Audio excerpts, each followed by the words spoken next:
नमस्कार, मैं श्रीपाद बख्शी पुनः उपस्थित हूँ आपके सामने पानी से जिंदगी से एक और मोती लेकर। समय के साथ बदलते विचार कहें या जनरेशन गैप कहें, बतलाता एक किस्सा जो हकीकत भी हो सकता है। सुना और सोचा, उस आधार पर कुछ भावनाएं व्यक्त की जाएं। किस्सा कुछ ऐसा है कि किसी कॉलेज में पढ़ा रही एक महिला प्रोफेसर के घर में नाली चौक हो गई।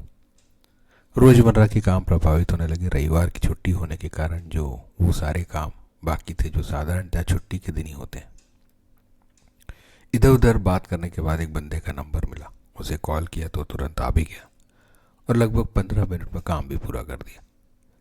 प्रोफेसर ने काम होने के बाद पैसा पूछा तो बोला 500 रुपये। महिला प्रोफेसर सहम गई और बोली, इतने से काम का 500 रुपया? इतना पढ़ लिख कर अच्छे को इतना नहीं मिलता, थोड़ा कम करो, 200 रुपये दूंगी। वो बोला, नहीं, कम नहीं कर सकता।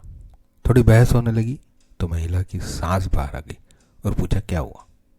जब उन्हें पूरा किस्सा सुनाया तो सांस बोली, वैसे तो इस काम के 50 रुपये होते हैं, सुबह का समय, अब तुमने 200 बोला है तो इसे 100 रुपये दे दो। अब बात और बिगड़ गई। इतने में अभी अभी नौकरी पर लगा उनका एक लड़का भी बाहर आ गया। मामला समझने के बाद वो अपनी माँ को अंदर ले गया। बोला, यदि वो एक फ़ोन पर नहीं आता, इतनी जल्दी काम नहीं करता, तो क्या तुम तुम्हारे काम पूरे कर सकती थी? क्या वो काम तुम खुद कर सकती थी? माँ बोली, नहीं। तब वो लड़का बोला, उसे वो मांग रहा है 500 रुपये तो दो ही, ऊपर से 50 रुपये की टिप भी दो। इन किस्सों में 3 पीढ़ियों की सोच छुपी है। कौन सही है कौन गलत का मुद्दा नहीं है, क्योंकि तीनों ही अपनी अपनी जगह ठीक हो शायद। पर यदि इससे सीख लेने की बात करें तो यह ध्यान रखना होगा कि भविष्य की बात करें तो उस बच्चे की ही सोच से आपको आने वाले समय में तारतम्य जमाना है।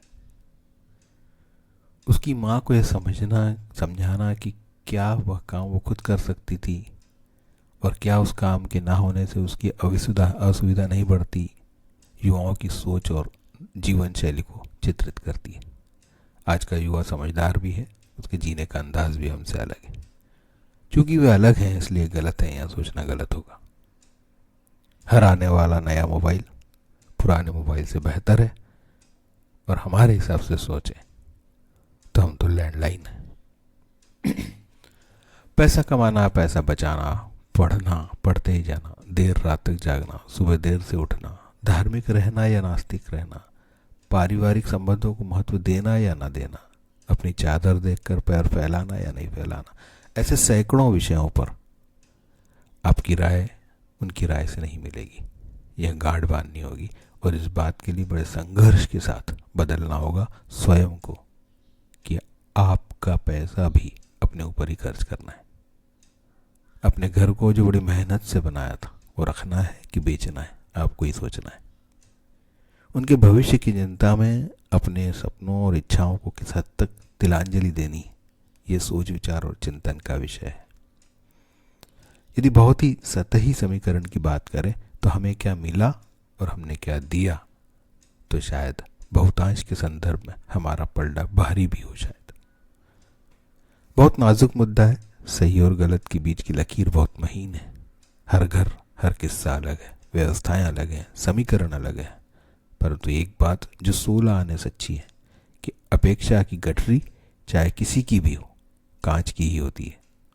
यदि गिरी तो चकनाचूर होना तय है। स्वस्थ रहें, मस्त रहें, हो सके तो व्यस्त रहें और किसी भी अपेक्षा से शून्य रहें। गुलजार की इन 2 पंक्तियों से इस विषय को विराम देते हैं कि ख्वाहिशों से भरा पड़ा है मेरा घर इस कदर, ख्वाहिशों से भरा पड़ा है मेरा घर इस कदर, रिश्ते जरा सी जगह को तरसते। जय हो, नमस्कार।